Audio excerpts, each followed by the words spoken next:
EverQuest means a lot to a lot of people. For me, and I'm sure many others, it was the first 3D MMORPG that they ever played. And also contained a large world full of mystery and challenge and things to discover and people to meet. There was some magic about it that people just fell in love with. And it's become a franchise that's very close to people's heart, if only for nostalgic reasons. Granted, I was too young to really enjoy EverQuest, but I still look back at it fondly. So when EverQuest Next was announced, it was met with a lot of praise and a lot of excitement and a lot of hype, and probably for no other reason than the fact that we love EverQuest and we kind of want to go back to Norrath. And also, the gameplay looked to be completely revolutionary in the MMORPG landscape. So whatever happened to it? What's up, everybody? My name is ingeniousclown, and let's talk a little bit about whatever happened to EverQuest Next.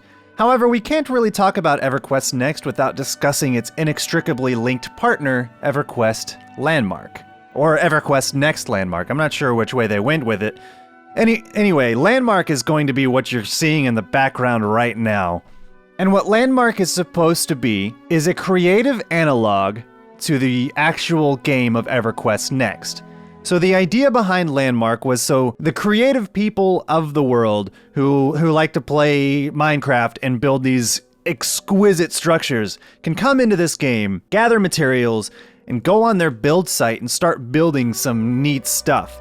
And by God, people have built some incredible stuff in this game, and I'm gonna be doing some cuts in the background so you can see it, but they've built some incredible stuff in this game because the building and sculpting tools in this game are probably the best that I've ever seen in any game. Not to mention it being in a multiplayer environment, which by itself already adds a lot of technical challenges. With all the world deformation and all the people running around doing the same things that you are, there's a lot of technical challenge involved with it, and what they've done and what they've created is actually pretty cool.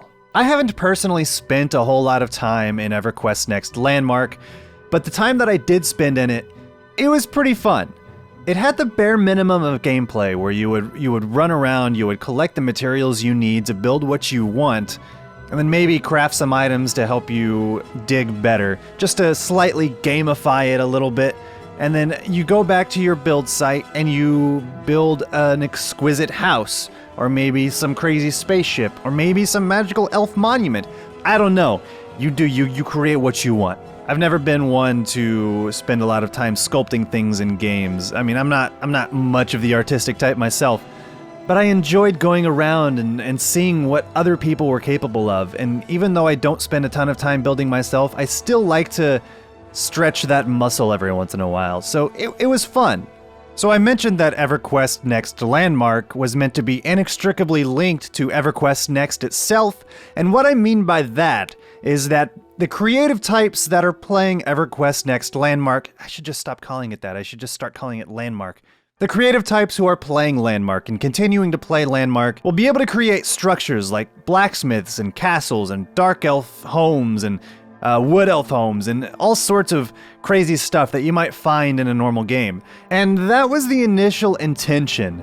The players of Landmark were meant to kind of help the development of EverQuest Next itself, just by building things, just by playing the game of Landmark. So the developers could take that house and put it in a dark elf city, and suddenly that's something that the artists of EverQuest Next wouldn't have had to do themselves. On the surface, it's a pretty clever solution to a problem that MMOs have had for a long time now, and that's content generation at a quick pace. Because as we all know, MMORPGs tend to have a problem of people chewing through the content at a ridiculously fast pace and then wanting more and more and more. This kind of thing allows the world builders and the developers to create things at a quicker pace, if it worked. Now, we don't know how well this would work in the end, but it was a neat idea nonetheless. Plus, it also let them create two games that kind of helped each other out. Interesting ideas all around. EverQuest Next itself promised to be revolutionary. And part of that was probably because of Landmark and the possibility to quickly create worlds by using stuff that people made in Landmark. But another part of it is because it looked to have a sort of action-oriented combat which is not something we see in MMOs a lot these days. It also promised to have fully destructible environments, which is definitely not something you see in MMORPGs these days. In fact, fully destructible environments might still be something that's entirely out of the realm of technical possibility given our current standards of technology today. And that's part of what made it revolutionary, I guess, is that you could completely destroy the environment, and eventually it would regenerate itself, or something, I don't know. There wasn't a whole lot of detail about that. And then finally, the world was supposed to be alive. You would have NPCs kind of moving around and kind of like actually traveling, like adventurers would actually be traveling, and they would come and attack a place and then take it over and you would have to go take it back, Firefall syndrome. Stuff that sounds really cool, but in the end would probably be kind of monotonous and tedious and annoying. I think Rift kind of had that problem too, at least when it first came out, although I haven't played that since launch, so I don't know. I don't know what that's like now. But it definitely would help spice up an otherwise very static world of an MMORPG. And that's something that people were excited about. Plus all the gameplay trailers that they showed off with Alex from Madagascar and Elizabeth from BioShock Infinite looked really, really cool. And it looked like a game that so many people wanted to play. It was definitely something that I was really excited about. It was something that I was really excited to see how it would change the face of MMORPGs forever. Because WoW is still on top, and frankly, as much as I respect WoW and what it's done, I'm ready for it to die, and I want something to revolutionize the genre that I spent so much time with and so much of my formative years in. And I'm sure there's so many people out there who play WoW still today who are ready for it to just not be the top game anymore, if that makes any sense.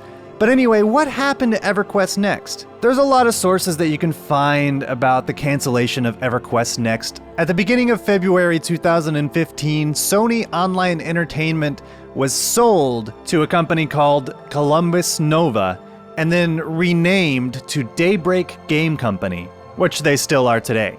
Not even a week and a half later, a large chunk of Daybreak's employees were laid off. It seems that about a month later, the extent of the layoffs were made clear. I'm seeing reports of 140 employees being laid off, and according to LinkedIn, Daybreak was only between 200 and 500 employees large anyway.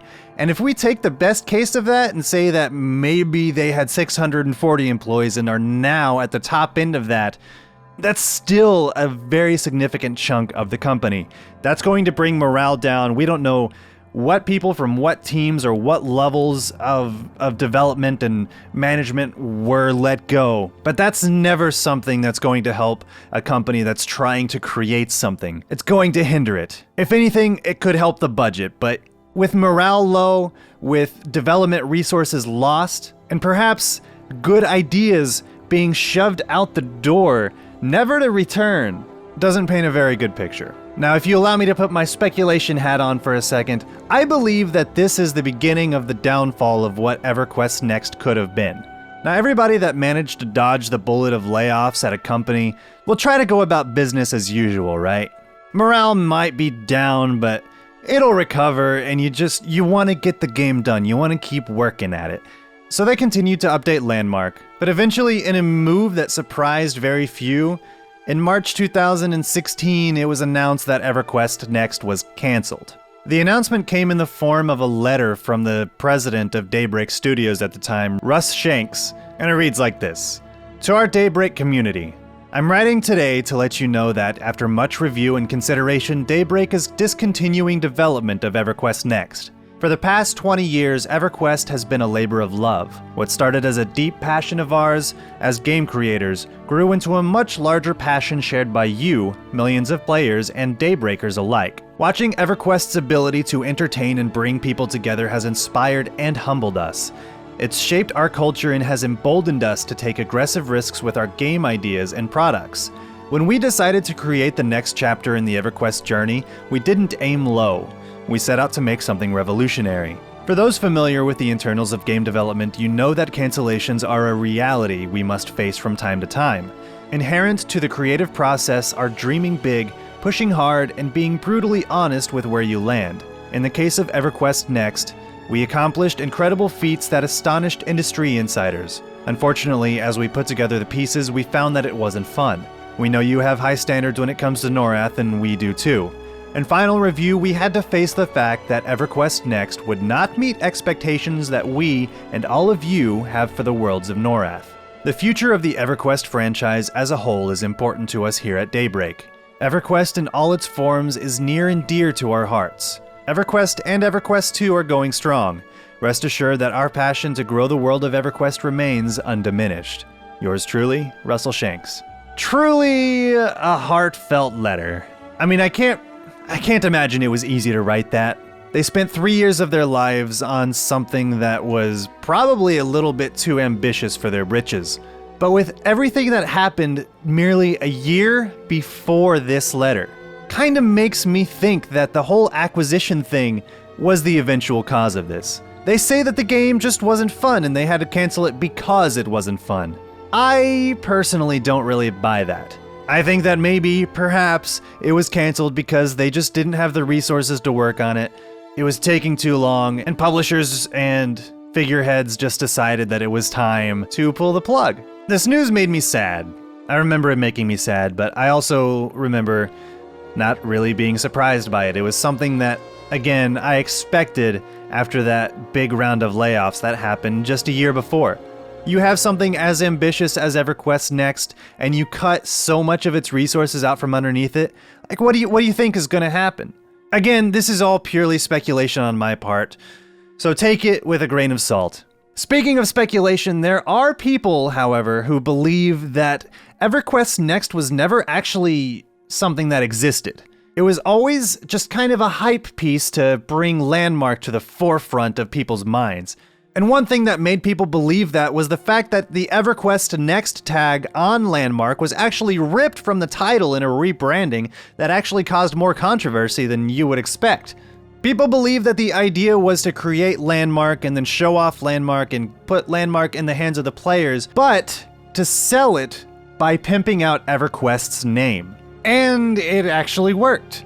Everquest Next was selling Founders Packs, which allowed immediate access to the alpha and beta builds of Everquest Landmark, and also, if I remember correctly, gave you extra stuff in the game to help you mine stuff faster, and gave you friend keys so you could bring your friends along. Because think about it, would you really have cared about Landmark if it didn't have the Everquest name on it? You know, probably not. The game doesn't even look much like an Everquest title. They sold so many of these and so many people signed up for the betas that their servers were going down. It was impossible to find a claim for your own if you weren't quick on the draw, and it was a mess all around. A good kind of mess from a business perspective, but a bad kind of mess for the players if you just want to play. But even with all that initial hype, Everquest Next just didn't make it. In fact, some people think that the news, in the end, is actually a good thing. Because from what we saw of the gameplay, the game was linked to Everquest in name only, and it's probably best that it never came out. Because who knows what it could have done to the franchise. However, we've seen plenty of game franchises that have seen a massive shift in style and tone over their various iterations. Whether that's a good thing or a bad thing, it's all pretty subjective, and it all really depends on so many factors, so I'm not really going to go into that. All that's important is that this promise of a revolutionary MMORPG will never see the light of day. At least not from Daybreak Games in the form of Everquest Next. On top of all that, at the end of February 2017, Landmark is also shutting down. There's probably a lot of reasons for that. One being the fact that Everquest Next is now canceled, so there's nothing to really drive people to build things in Landmark, other than perhaps the sheer creative outlet of building something in what actually is a pretty powerful building tool. And two, because it probably doesn't have the Everquest name anymore. And three, because the game is still completely plagued by horrible optimization issues, weird glitches, lackluster combat, and what ended up being a relatively desperate-looking attempt to be a full game in its own right, even though I would argue that it never really needed to be. It just needed to be this awesome building experience, and that's all it ever needed to be, in my eyes. So what are the true reasons that Everquest Next failed? whatever happened to it, really? I guess we'll never know. We're told that it was because it wasn't fun. But maybe it wasn't fun because of the layoffs. Maybe it wasn't fun because they tried to put too many resources into Landmark, of all things. Who knows? But anyway, that's gonna have to do it for this video. If you made it all the way to the end, I thank you so much for watching and so much for listening to me blab on and wax nostalgic about this game that I really hoped would succeed. But what about you? I'm curious to hear what your experiences with Everquest Next and Landmark are, and kind of what you thought of anything I said in this video, so please leave that in the comments section below. And if you liked the video, please be sure to hit that like button on your way out, and if you haven't already, be sure to follow me on Twitter at ingeniousclown, and hit that subscribe button for more awesome gaming content here in the future, and I will see you next time.